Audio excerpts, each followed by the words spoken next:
السلام علیکم ناظرین کہا جاتا ہے کہ ایک شاگرد اپنے استاد کی تعلیم اور تربیت کا پتہ بتاتا ہے، اور خاص طور پر جہاں مجاہدین کا ذکر کیا جائے تو ان مرد مجاہدوں کی پشت پناہی کے لیے اللہ رب العزت کے نیک بندوں کا ذکر بھی ہمیشہ موجود رہتا ہے، جو صدیوں سے اللہ کے دین کی تعلیمات کو لوگوں تک پہنچانے اور نوجوانوں کی روحانی تربیت کرتے آ رہے ہیں۔ آج کی اس ویڈیو میں ہم ذکر کریں گے اللہ کے ایک ایسے ہی نیک بندے کا جس کی روحانی تربیت نے مسلم دنیا کے ستارے کو ایسا عروج بخشا کہ ساری کائنات رہتی دنیا تک اسے یاد رکھے گی۔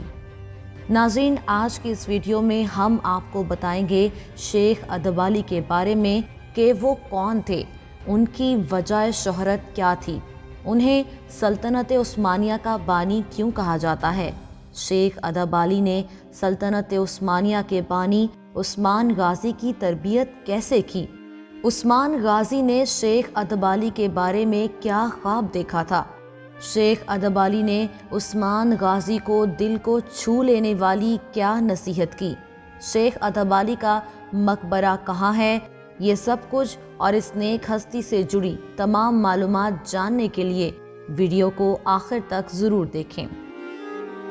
ناظرین، تاریخ کے مطابق شیخ ادبالی 1206 عیسوی میں ترکی کے شہر اناک میں پیدا ہوئے۔ شیخ ادبالی ایک ترک صوفی شیخ تھے جو اپنے انصاف اور تعلیم کے لیے مشہور تھے، اور لوگوں کی ایک بڑی تعداد ان کی شاگرد اور مرید تھی۔ وہ بر شیخ کے نام سے بھی جانے جاتے تھے۔ بنو تمیم قبیلے اور الخطر خاندان سے تعلق رکھنے کی وجہ سے اس دور کی مسلم دنیا کے حلقے میں ان کا بہت احترام کیا جاتا تھا۔ شیخ ادبالی نے نہ صرف سلطنت عثمانیہ کے بانی عثمان غازی کی مکمل روحانی سرپرستی کی، بلکہ ترکی کے شہر سوغوت میں عثمانی سلطنت کی بڑھتی ہوئی شکل اور پالیسیاں بنانے میں بھی اہم کردار ادا کیا۔ ناظرین، اب یہاں پر کچھ ذکر کریں گے شیخ ادبالی اور سلطنت عثمانیہ کے بانی اول عثمان غازی کے والد کائی قبیلے کے سردار ارطغرل غازی کے حوالے سے کہ ان کی شیخ ادبالی سے کب اور کیسے ملاقات ہوئی۔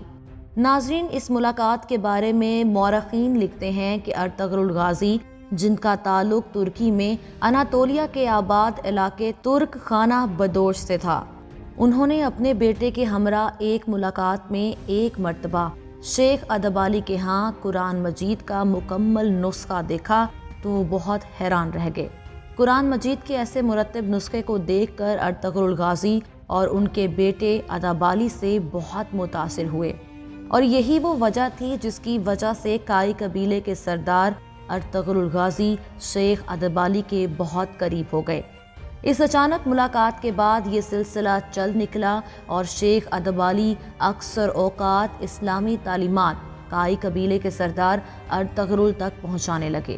ارطغرل غازی اور شیخ ادبالی کے درمیان اسلامی تعلیمات کے علاوہ دیگر امور پر بھی تبادلہ خیال ہونا شروع ہو گیا، جن میں اناطولیہ کی متنوع آبادی قابل ذکر تھی۔ شیخ ادبالی عثمان کے والد ارطغرل غازی سے اناطولیہ کے مسلمانوں کی صورتحال پر بھی گفتگو کیا کرتے تھے، اور اکثر اوقات وہ شیخ ادبالی سے ملاقات کے لیے بھی جایا کرتے تھے۔ اسی لیے عثمان غازی بھی کئی مرتبہ شیخ ادبالی کے مہمان رہے۔ عثمان غازی کو ان کی صحبت میں رہنا بہت پسند تھا۔ مسلسل ملاقاتوں کا نتیجہ یہ نکلا کہ بالآخر شیخ ادبالی عثمان غازی کے روحانی سرپرست بن گئے۔ انہوں نے عثمان کو ایک انمول غازی تلوار سے منسلک کر دیا، جبکہ شیخ ادبالی کی اس روحانی سرپرستی اور ان ملاقاتوں کا ثمر کائی قبیلے کو اس وقت ملا جب 14ویں صدی کے اوائل میں سلطنت عثمانیہ کی بنیاد رکھی گئی، جو کہ 6 صدیوں تک چلتی رہی، جس میں ایک ہی خاندان سے تعلق رکھنے والے 37 سلطانوں نے راج کیا، جو کہ مورخین کے مطابق کسی معجزے سے کم نہیں۔ ناظرین، شیخ ادبالی کے 2 بیٹے جن کا نام محمود پاشا اور محمد پاشا تھا، جبکہ ان کی 2 بیٹیاں بھی تھیں جن کا نام ملہن خاتون اور رابعہ بالا خاتون تھا۔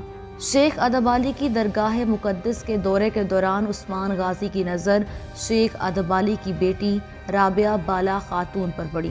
رابعہ بالا خاتون ایک خوبصورت خاتون تھیں۔ یہی وجہ تھی کہ سلطنت عثمانیہ کے بانی عثمان غازی کو ان سے محبت ہو گئی۔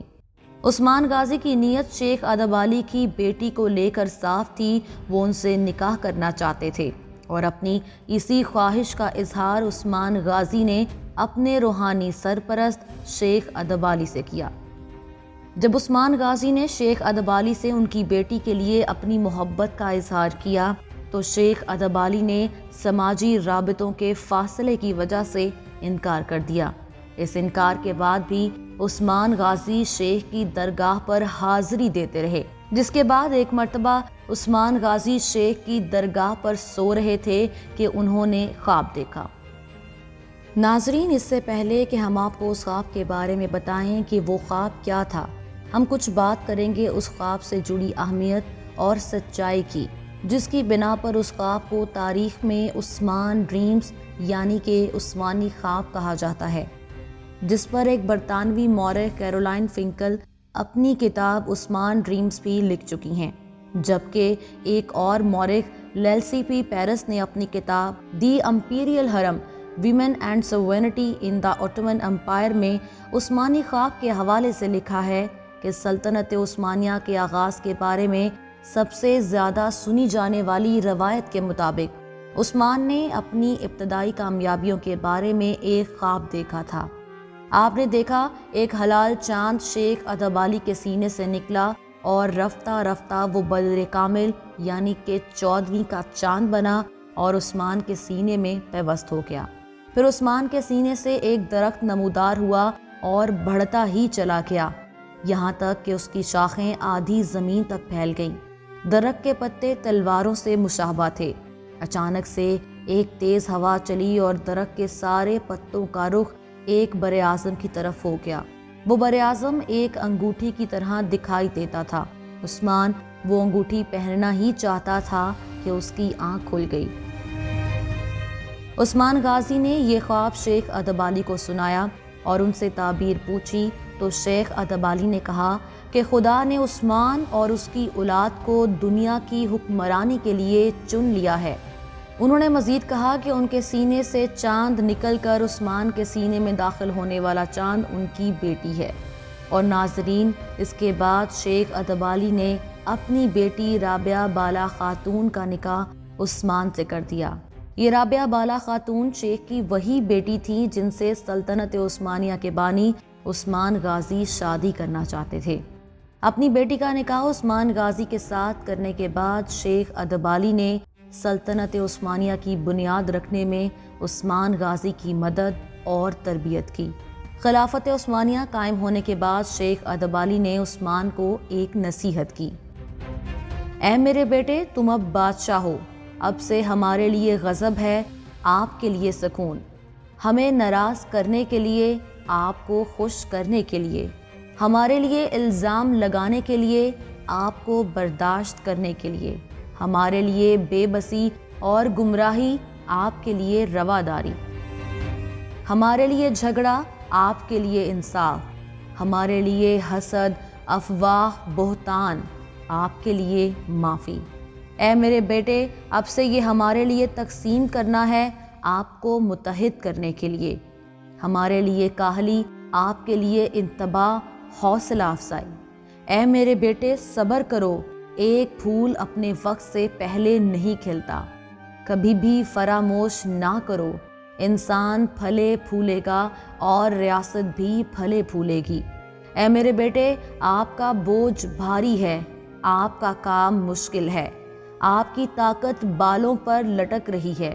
اے میرے بیٹے، خدا آپ کا مددگار ہو۔